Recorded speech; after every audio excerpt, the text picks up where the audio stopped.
And I think symbolically, at the very end of our lives, if we can still say, you know, we were never humbled, we were knocked down, but we got up, and I can say, I lived life with integrity, and I took all the blows, and I still prevailed, I think that's a good epitaph for anyone. I also realize that you can't be alone. To really succeed, no man really is an island. And I think, personally speaking, that's happened to me too. When you find the right components in your life, the right people that gel with you, then you feel as though you're invincible. It may be a fallacy, but you at least feel as though you can take all that life has to dish out. I had like $106 in the bank, and like I said, I had to sell my dog, and things were not looking very, very good. My $40 car had just blown up, so I was taking a bus to work, but still, it didn't matter. I wanted to stick with it. This guy, as a young man, had a dream to become a big movie star, to come to Hollywood, and to become a great director and producer and a writer, and all those kind of dreams he had. Of course, everyone told him it can't be done. But, you know, he wouldn't take no for an answer, and he moved across from New York to Los Angeles to Hollywood. And of course, one day, after struggling, like we all do in the beginning, to get into TV and into movies, he had this idea of writing a script. And in longhand, he wrote this script, which was Rocky. The rest is history. I truly believe, and people throw the word around dreams, it's all about dreams, you know, and by the way, dreams cost nothing, they're free. The hard part is just keeping them going, and please keep them going, because we're here for one simple reason. He believed in the dream, I believed in the dream, and our dreams come true, and there's no reason every one of yours can't either. I used to sit in this little apartment, and it was a room. As a matter of fact, the room was so small, I remember I was able to open up the window and close the door while sitting on the bed at the same time. It was like 8 feet by 9 feet. But the one thing about that room, there was really very little distraction. So I would sit there propped up in bed, and I'd go out with my big pen and legal pad and just start writing these stories. And most of them were very, very trivial. There was something about the process of unrealized dreams. I was always brought back to this subject because I think it's one of the most enduring subjects and one of the most difficult passages for people to accept, that they never were realized in their own lifetime, that they just didn't get that shot. I decided it was a time to come to California. So I went to California, and I moved in the Valley, and things weren't going very, very well there. As a matter of fact, I had to try to sell my dog because it was either do that or he just was not going to be very well fed around the house.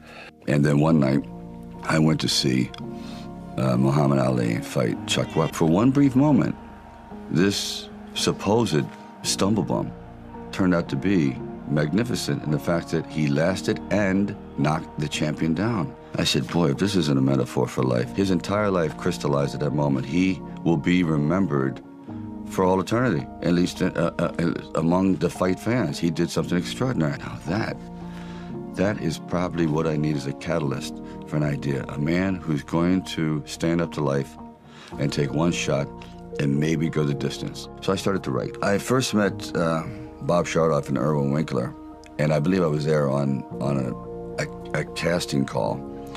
So we're talking a little bit, and I guess I really wasn't right for the acting part. And on the way out, I said, oh, I don't know if it matters, but I do a little bit of writing. He goes, really? I said, well, he says, well, bring it around. I thought, if I hadn't stopped on the way out, you know, that's why I tell all actors, don't give up, keep talking. Eventually you might hit a nerve somewhere and they go, come on back. And if they didn't say, come on back, or bring it later and let's see what you've developed, I wouldn't be sitting here.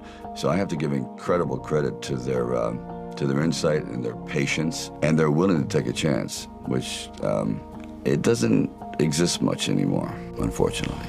Originally, when I brought the script to them, they were fairly enthusiastic about it. The one thing they were not enthusiastic about was me playing the part. The story about you not giving them the script without agreeing to you starring in it, that is true. Oh yeah, definitely.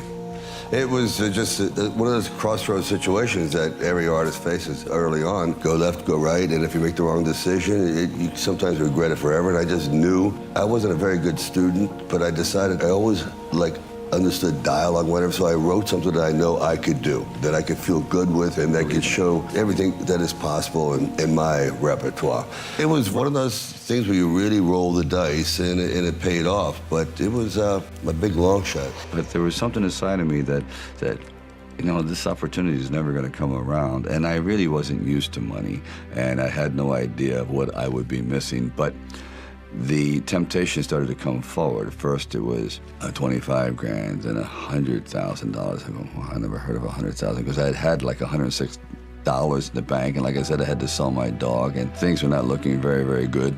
My $40 car had just blown up, so I was taking a bus to work, but still, it didn't matter. I wanted to stick with it. Then it went up to 150,000, 175,000, and it went up to 250,000. Now my head was starting to spin, and I thought, all right, you know, you've really managed poverty very well. You've got this down to a science. You really don't need much to live on. I had like sort of figured it out, so I was not in any way used to the good life. I know in the back of my mind, if I sell the script and it does very, very well, I'm going to be very, very upset. So this is one of those things where you just roll the dice and you fly by the proverbial seat of your pants. Say, all right, I got to try it. I got to just do it. I may be totally wrong, and I'm going to be taking a lot of people down with me, but I just believe in it. I had to teach myself early on, expect to fail. Expect it. Covet it, welcome it, it's going to happen, but it's not a permanent state. The most valuable thing you might have in your life that you really don't pay attention to, especially when you're young, because you just feel you have an abundance of it. It's never ending. Time. And as you get older, you realize time becomes your currency. When you realize there's less runway up ahead than behind, you sometimes learn that too late. So I'm telling you people that you really have to be very, very, very stingy with your time. Don't waste it on people that aren't like-minded. Don't waste it doing things that you know are not part of your dream plan. Don't waste time being bitter, which I know I've been argumentative. I understand the meaning of hate, because in the end, it's just waste your most valuable asset, time. We basically are in a movie from the time we're born. And then when you get to be around 18, 20, you're now the director of your movie, which is called life. And I ask you, knowing that if you were in a movie of your own making, would you be proud of the part you're playing? I certainly wasn't. And I took drastic steps to change all that. The point being, if you're producing this film called You, make it the way you want to make it.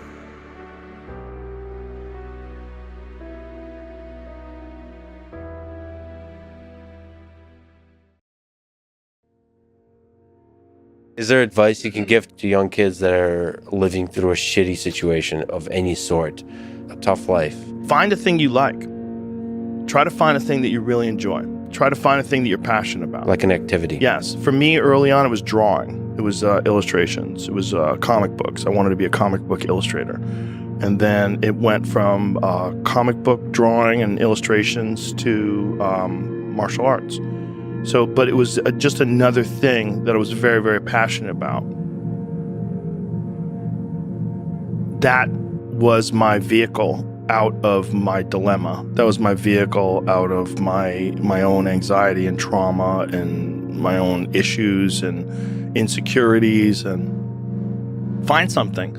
Find a thing that you genuinely enjoy, because getting good at things you genuinely enjoy is extremely beneficial for young people, because it lets you know that, like, everybody thinks they're a loser. Every young person thinks they're a loser, at least a young person in the situation I was at.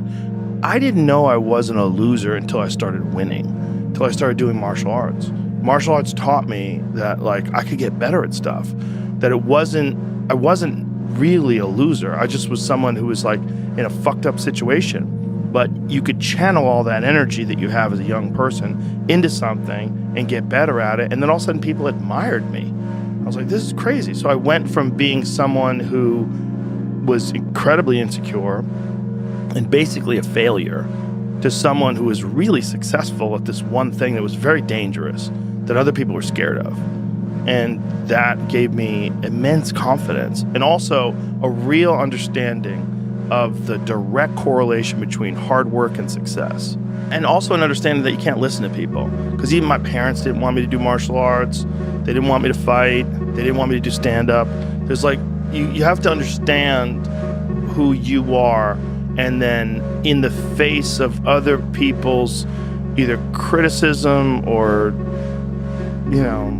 lack of faith in your ability to succeed, you push through, and there's great benefit in that. And then you realize that you can kind of apply that to other things in life. You can apply that to critics. You can apply that to social media commentators. You can apply that to a lot of things. And I don't think people are happy if they don't have puzzles and complex tasks and things that are interesting to them, whether it's an art project or whether it's learning something completely new like stand-up comedy. Like, doing things that are difficult is it's as much of a nourishment of the mind as food is a nourishment of the body. I think you need things that are puzzling to you, where you have to find your own human potential in the difficulty of the task and work your way through things. At least for me, and in my life, that has been 100% constant. I am a very happy person, and I have never had a moment where I'm not doing difficult shit. Give yourself an arduous, difficult task where you're challenged mentally and challenged physically. One of the great things about being challenged physically is it's also mental. The people that don't understand that have never really been challenged physically. People that think that physical challenges are just physical, it's just brute grunt work. It's not. It's emotional intelligence. It's understanding your desire to quit and conquering your inner bitch. All that stuff it's mental. It's playing out inside your head, and there's a mental strength that you acquire from that you can apply to intellectual pursuits. And the people that don't think that are the people that haven't attempted them. And there's an arrogance to people that only pursue intellectual exercises, only pursue intellectual things, and don't pursue anything physical. That the physical stuff is base, it's grunt work, it's primal, it's not necessary. I don't think that's accurate. For most people, I think you can really benefit from physical struggle, and you benefit from it in a mental way. And I think that is overlooked. That's unfortunately overlooked by academics and intellectuals.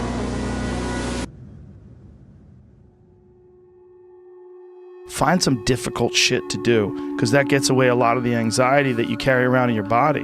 A lot of difficult things make regular life less difficult. And that sounds so simplistic, but particularly physically difficult things. Because when you do things that are physically difficult, the strain of making yourself do those things, it's very valuable. It's not just valuable like exercise and fitness and martial arts and running and whatever you're doing that's really difficult. It's not just valuable in terms of like health and the way you look, but it's also valuable for your mind, maybe even more so.